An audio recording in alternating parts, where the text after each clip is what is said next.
आइए देखते हैं, मजा आएगा। पवन खेरा को मैं पवन खेरा बना दूंगा। ऐसा मत करो मेरी जान। आज तो भाग रहा है ये जो एलिगेशन लाया, पूरा तीनों सरकार ने बोल दिया ये डुप्लीकेट कागज है। अभी तो जो लाया था एलिगेशन वही भाग रहा है। 2 दिन का बाद अखिल गोगोई भी भागेगा। सो असम का इलेक्शन जैसे जैसे नजदीक आ रहा है वैसे वैसे गर्मा गर्मी बढ़ती जा रही है और जो मीम्स की संख्या है ना वो भी बढ़ती जा रही है। और वैसे तो मैंने इसके ऊपर 2-3 शॉर्ट्स डाले थे कि भाई हेमंत विश्व शर्मा और पवन खेरा के बीच में ये जो टसल चल रहा है ना उसकी आखिर क्या प्रोग्रेस है। फिर भी जितने भी मीम्स वगैरह है, वीडियोज वगैरह है, वो आपके साथ शेयर करने से पहले मैं आपको थोड़ा सा कंटेक्स्ट बताना चाहूंगा कि आखिर ये जो फाइट हो रही है, जो गर्मा गर्मी हो गई है असम के सीएम हेमंत विश्व शर्मा और पवन खेरा के साथ, ये आखिर हो क्यों रहा है। देखिए जो पूरा मामला है ना वो शुरू तब हुआ था जब पवन खेरा ने प्रेस कॉन्फ्रेंस किया था गौरव गोगोई के साथ में और ये क्लेम किया था कि असम के जो चीफ मिनिस्टर है हेमंत विश्व शर्मा, उनकी जो वाइफ है, उनकी जो पत्नी है, उनके पास बहुत सारा वेल्थ है जो कि अनडिस्क्लोज्ड है। साथ में उनके पास बहुत सारी प्रॉपर्टीज भी है दुबई में और जो अलग अलग कंट्रीज है ना तो उनके सिटीजनशिप भी उनके पास है। Because we have shown you the passports. One is the golden pass of UAE Abu Dhabi. One is the golden pass of UAE Abu Dhabi. One is the golden pass of UAE Abu Dhabi. Issued in Abu Dhabi. It is a living document, not an expired document. अब इन allegations को लगाने के बाद कुछ documents भी दिखाए थे और उसके बाद हेमंत विश्व शर्मा ने कहा था कि आप लोग ये जो नौटंकी कर रहे हैं ना, ये जो बिना मतलब के बयानबाजी कर रहे हैं, बिना मतलब के मेरे ऊपर एलिगेशंस लगा रहे हैं, मेरे वाइफ के ऊपर एलिगेशंस लगा रहे हैं, तो इसके ऊपर मैं आपको ठीक से पेलूंगा। मोर गार्ड हाथ दिले जेतिया मैं तो आज सुमा ना खाऊं, इसको ठीक से पेलूंगा। राहुल गांधी भी पागल है, ये पवन खेरा उससे भी ज्यादा पागल है। लेकिन कांग्रेस का लोग फालतू है, अकल नहीं। लीगल एक्शन तो चलेगा ही, लेकिन और एक एक्शन में लेने जा रहा हूँ, बाद में बताऊंगा। पवन खेरा को मैं पवन पेरा बना दूंगा, थोड़ा दिन इंतजार करें। पवन खेरा बन जाएगा पवन पेरा, मैं इसको ठीक से पेलूंगा। पवन खेरा पवन पेरा बन जाएगा, इसको पीलूंगा। जेल जाए ना जाए बेलेग कथा। अच्छा, पवन खेरा ठहरे बब्बर शेर भाई, तो उन्होंने भी कह दिया कि हाँ आप केस करिए, हम चाहते हैं आप केस करिए, देखा जाएगा कि आखिर आगे क्या होता है। आपकी तो कोर्ट भी सुनती है। मैं असम में बैठ के कह रहा हूँ कि आप केस करिए। आप करिए ना केस, चुनौती देकर जा रहे हैं, गुवाहाटी में बैठकर चुनौती दे रहे हैं, करिए केस। 48 घंटे भी क्यों इंतजार कर रहे हैं, आज रात को करिए, खुलवाइए कोर्ट। आपकी तो बहुत चलती है, सुना, कौन रोक रहा है। तो हेमंत मामा ने असम के पुलिस को लगा दिया पवन खेरा के पीछे। असम की जो पुलिस है वो पहुंचती है पवन खेरा के घर पे, पवन खेरा के जो रेसिडेंस वगैरह है उनको छानबीन करती है, लेकिन पवन खेरा वहां से भाग जाते हैं, जैसा कि इनके नाम के अंदर ही है। पवन की स्पीड से ये दिल्ली से तेलंगाना भागते हैं, क्योंकि तेलंगाना के अंदर कांग्रेस की गवर्नमेंट है ना।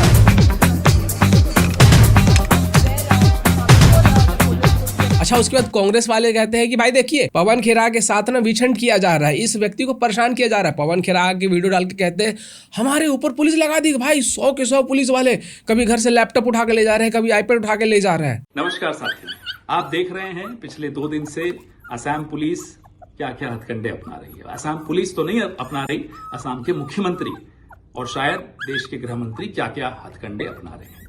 दिल्ली में मेरे फ्लैट पे 100 पुलिस वाले, छोटे से फ्लैट, 100 पुलिस वाले गए। मैं नहीं था, कोई नहीं था हमारे परिवार का, लेकिन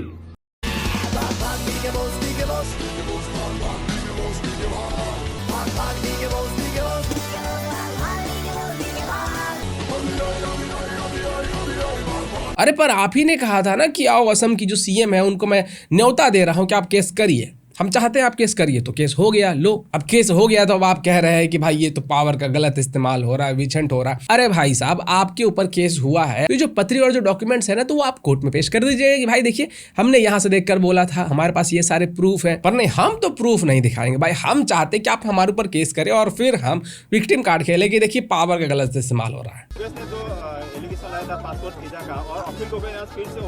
आज तो भाग रहा है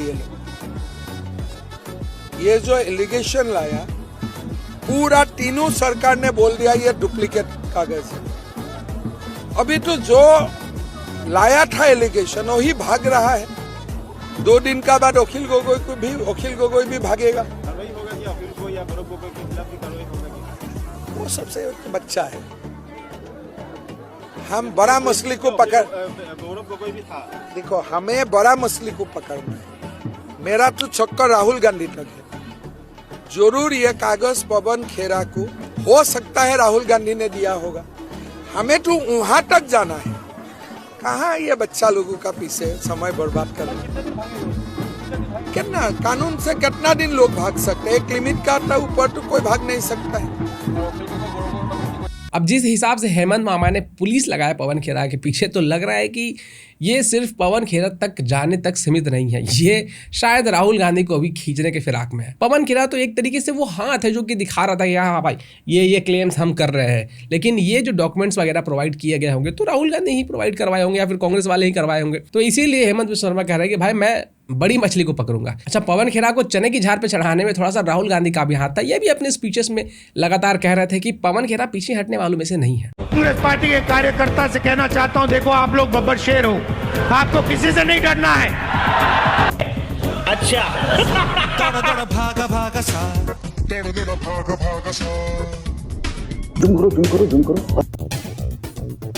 अब एक क्लिप में आपके साथ शेयर करने वाला हूं और उसके बाद कुछ डिटेल्स आपके साथ मैं शेयर करूंगा।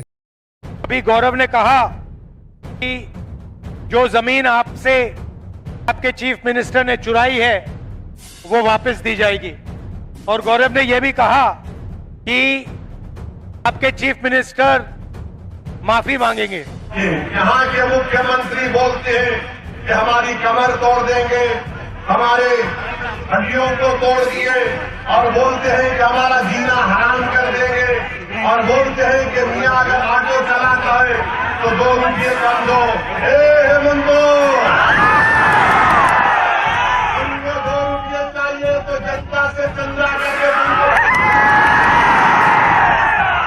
तुमको नहीं मालूम था कि तुमको 2 रुपये की कितनी सख्त जरूरत है।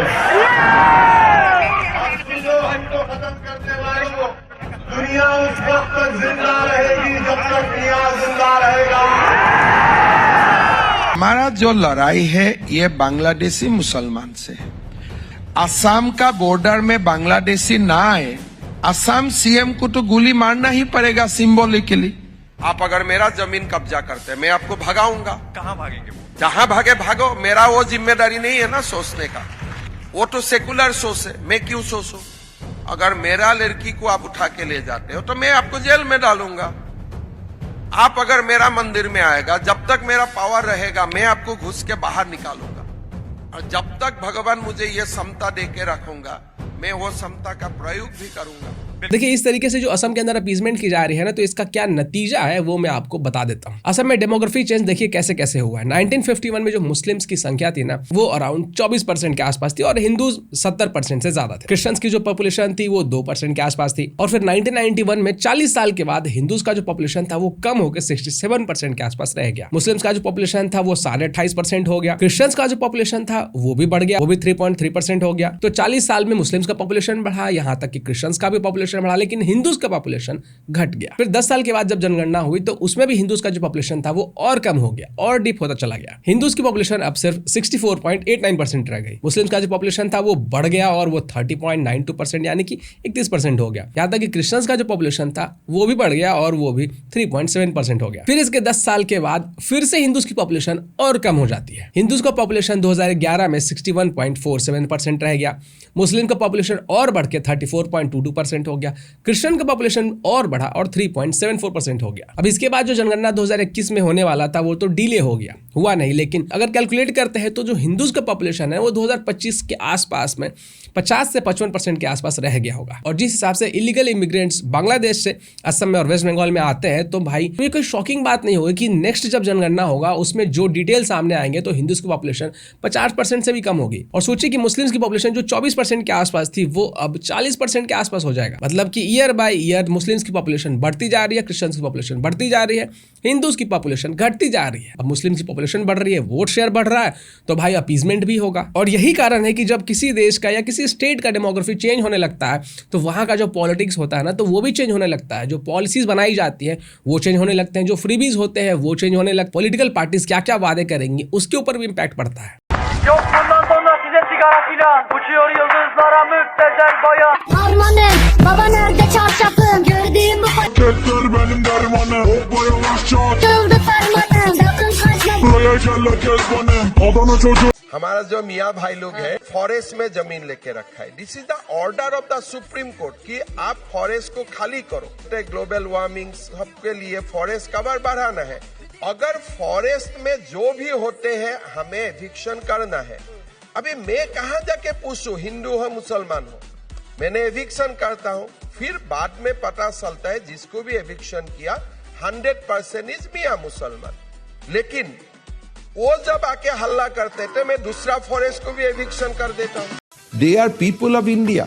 इंडिया में दो समाज नहीं है। आप सारे काम ऐसे कर रहे हैं। आपने चाइल्ड मैरिजेस पर रोक लगाई और अजमल साहब कह रहे हैं कि इसमें 90% जो मुस्लिम नौजवान हैं उनके खिलाफ केस बनेंगे। अगर आप चाइल्ड मैरिज करते हो तो 99 भी बन जाएगा। कानून है, कानून को आप अगर वायलेशन करेगा, हिंदू भी वायलेट करेगा, हिंदू अरेस्ट होगा, मुसलमान वायलेट करेगा, मुसलमान अरेस्ट होगा। I to arrest them as a citizen. Religion तो मैं देखता भी नहीं, वो अजमल का काम है, ओवैसी का काम है रिलीजन का ठिका लेना, मेरा तो काम वो नहीं है। तो असम में वोटिंग ऑलरेडी शुरू हो चुका है और 4:30 बजे शाम तक आज 75% वोटिंग हो चुकी है।